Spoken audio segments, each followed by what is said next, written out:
Baik, di sini saya akan menjelaskan prosedur titrasi permanganometri. Sebelumnya, di sini saya menggunakan jurnal yang berjudul Tannin Analysis of Retrocell Petals atau Hibiscus subdarivia using permanganometry method atau analisis kadar tanin dari kelopak bunga rosella merah secara metode permanganometri. Di sini jurnalnya dari aplikasi Sains. Sebelumnya permanganometri tersendiri yaitu metode titrasi yang menggunakan kalium permanganat, di mana kalium permanganat ini yaitu oksidator yang kuat. Lalu titrasi ini didasarkan pada titrasi redox, yang mana juga bisa digunakan untuk menentukan kadar senyawa lainnya. Lalu cara penitrasi ini banyak digunakan untuk menganalisa beberapa zat-zat organik.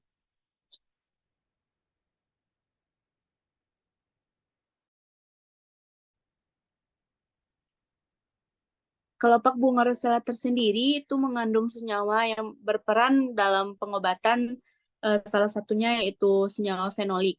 Senyawa fenolik ini merupakan senyawa yang mengandung antioksidan alami dalam bentuk senyawa aktif yang berada di dalam makanan.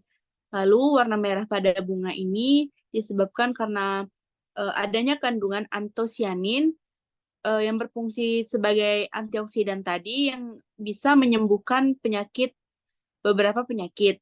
Lalu antosianin ini berada dalam bentuk glukosida yang terdiri dari cyanidin 3 sembubiosid. Next slide.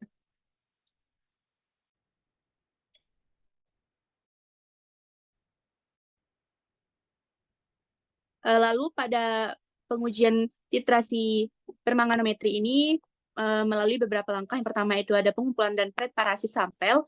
Lalu pada uji kuantitatif tanin permanganometri ini meliputi pembuatan larutan baku primer dengan menggunakan asam oksalat.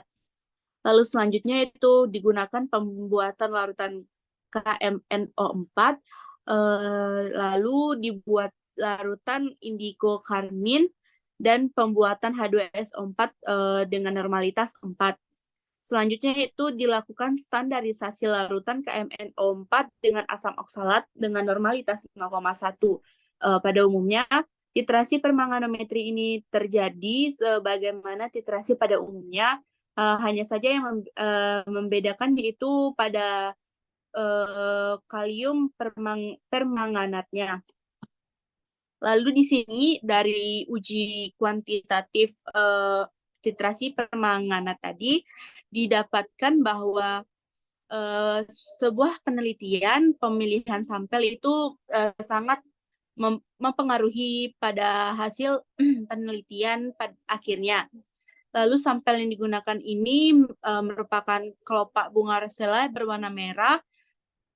Lalu selanjutnya diperhatikan dalam preparasi sampel ini zat harus terhindari dari kotoran. Selanjutnya pada pembuatan larutan baku primer asam oksalat ini dilarutkan dengan pelarut aqueous atau pelarut polar. Di mana larutan asam oksalat ini berwarna bening ditambahkan dengan H2SO4, di mana H2SO4 ini sebagai asam untuk memberikan suasana asam. Dikarenakan titik akhir titrasi ini lebih mudah diamati jika dalam suasana asam dan reaksinya menghasilkan produk dan tidak bereaksi dengan titran. Adapun di sini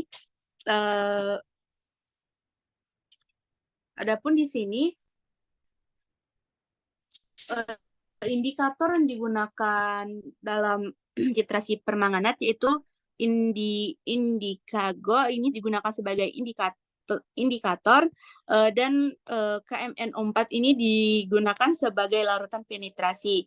Jadi yang pertama yang dilakukan yaitu menganalisis sampel lalu dilarutkan dalam pelarut lalu ditambahkan dengan indikator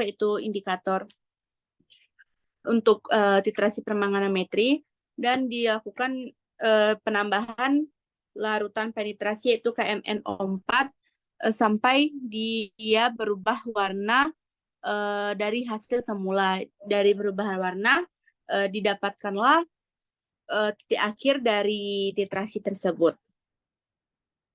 Next slide.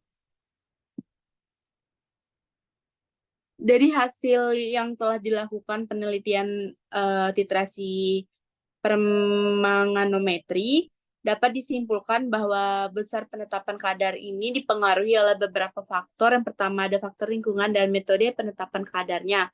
Lalu secara uji kualitatif ataupun secara uji kuantitatif, pada kelopak bunga ini positif mengandung tanin yang ditandai dengan perubahan warna menjadi biru gelap. Secara kuantitatif sampai dititrasi dengan KMNO4, lalu kadar tanin pada kelopak bunga rosella merah dihitung dengan beberapa mililiter yang terpakai dan didapatkan pada percobaan sebelumnya itu sebesar 13,73% bobot per bobot. Sekian penjelasan saya.